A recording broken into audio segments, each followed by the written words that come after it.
কে কবে আসবে, এক জায়গায় হবে। ওদি কিছু বলো, কেমন হয়েছে ডাল? দুইবার নিলাম।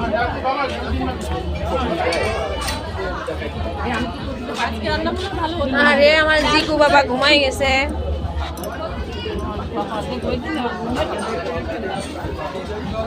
দিদি ছবি তুলে রাখো, বড় হয়ে দেখাবো কি কষ্ট দিচ্ছিস।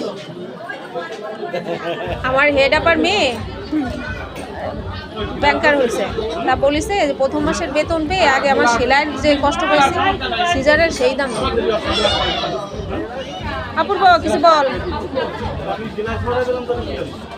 এই দিক চেয়ারম্যান স্যার, এদিক তাকাও।